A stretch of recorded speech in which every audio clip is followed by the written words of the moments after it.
குட்டி பையன் எவ்வளோ எக்ஸைட்மெண்ட்டாக எங்கே கூடையை தூக்கிட்டு போகிறான் அப்படின்னா பாவக்காய் பறிக்க தான். 2 வாரமாக தோட்டத்துக்கு போவே இல்லை. ஆனால் பாவக்காய்லாம் செம்மையாக காய்ச்சி சூப்பராக இருந்துச்சு.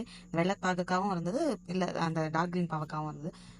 ஸோ எல்லாத்தையும் போய் ஒன்று ஒன்றா பார்த்து எங்கே நிற்குது எங்கே இருக்குது காமிச்சு கூட நான் பறிக்கிறேன்னு சொல்லிட்டு போயிட்டான். அதுவும் நீ இந்த கூடையை எனக்கு கொடுத்துரு, நீ வந்து சின்ன கூடையை நீ வச்சுக்கோன்னு என்கிட்ட வேற சொல்லிட்டு அழகாக போய் பார்த்துட்டு ஏதோ டிடெக்டிவ் மாதிரி ஒன்று ஒன்றையும் தேடிட்டு இருந்தான்.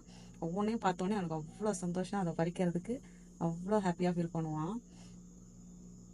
அந்த இடம் கல் கொஞ்சம் இருக்கிறதுனால அவனுக்கு ஆக்சுவலி போகிறதுக்கு கொஞ்சம் கஷ்டமாக தான் இருக்கும். இருந்தாலும் மெதுவாக போயிட்டு பறிச்சுட்டு வருவான்.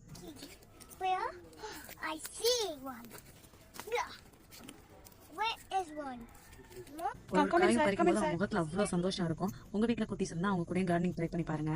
அப்புறமா நான் போயிட்டு கொஞ்சம் எல்லாம் பறிச்சிட்டு இருந்தேன். அவங்க டேடி வந்துட்டாங்கன்ட்டு எக்ஸைட் ஆகி போயிட்டான். ஸோ நான் கொஞ்சம் கொஞ்சம் பறிச்சிட்டு இருந்தேன். ஒரே ஒரு செடி தான் வைக்கும், அவ்வளோ காய்.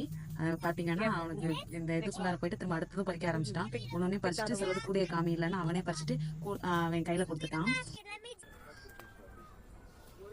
அவனோட எக்ஸைட்மெண்ட் பார்த்துட்டு எங்கள் வீட்டு நெய்பரும் இங்கே இருக்கு பாரு காய் அப்படின்னு ஒன்றையா காமிச்சிட்டு இருந்தாரு.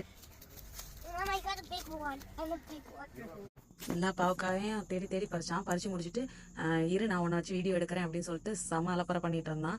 கூடையில இருக்கு என்னது அப்படின்னு கேட்டுட்டு அவனே கொஸ்டின் கேட்பான், நம்மள ஆன்சர் பண்ண வைப்பான். What is that, mommy? This is Kagali. Let me see. Kai. Let me see. Let me see it. Let me see. I couldn't see. Look. பறிச்சிட்டு வந்த பாவக்கால ஒரு 6 மட்டும் எடுத்து வச்சுட்டு மிச்சத்தை அவ்வளோத்தையும் கட் பண்ணி டப்பால போட்டுட்டேன். அதுக்கப்புறம் நைட்டு கொஞ்ச நேரத்துலேயே அதை உப்புலாம் போட்டு ஃப்ரை பண்ண ஆரம்பிச்சு தொக்கு மாதிரி பண்ணி வச்சுட்டு தொங்கி